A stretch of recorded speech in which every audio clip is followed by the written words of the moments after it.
Inspired by nature for climate for our future. പ്രകൃതിയിൽ നിന്ന് പ്രചോദനം ഉൾക്കൊണ്ട് കാലാവസ്ഥയ്ക്കായി, നമ്മുടെ ഭാവിക്കായി. ഇതാണ് ഈ വർഷത്തെ പരിസ്ഥിതി ദിനത്തിൻ്റെ പ്രമേയം. ഇതുതന്നെയാവണം നമ്മുടെ മുദ്രാവാക്യവും. പരിസ്ഥിതിയെ സംബന്ധിച്ച് ബോധവൽക്കരണം നടത്താനും പരിസ്ഥിതി സംരക്ഷണത്തിനാവശ്യമായ കർമ്മ പദ്ധതികൾ ആസൂത്രണം ചെയ്ത് നടപ്പാക്കുന്നതിനുമാണ് ഈ ദിനാചരണം ആരംഭിച്ചത് തന്നെ. ഐക്യരാഷ്ട്ര സംഘടനയുടെ പരിസ്ഥിതി പ്രവർത്തനങ്ങൾ ഏകോപിപ്പിക്കുന്ന യുണൈറ്റഡ് നേഷൻസ് എൻവിയോൺമെൻറ്റ് പ്രോഗ്രാമിൻ്റെ നേതൃത്വത്തിൽ 1974 മുതൽ ഈ ദിനാചരണം നടന്നു വരുന്നു.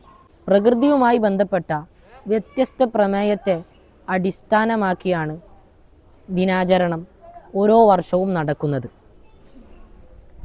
ഓരോ വർഷവും ഓരോ രാജ്യമായിരിക്കും ആഘോഷങ്ങൾക്ക് ആതിഥ്യം വഹിക്കുന്നത്. ഈ വർഷത്തെ, അതായത് 2026 ആതിഥേയ രാജ്യം അസർബൈജാനാണ്. ഈ വർഷത്തെ പരിസ്ഥിതി ദിനത്തിൻ്റെ പ്രമേയം ഞാൻ മുമ്പ് പറഞ്ഞതുപോലെ inspired by nature for climate for our future.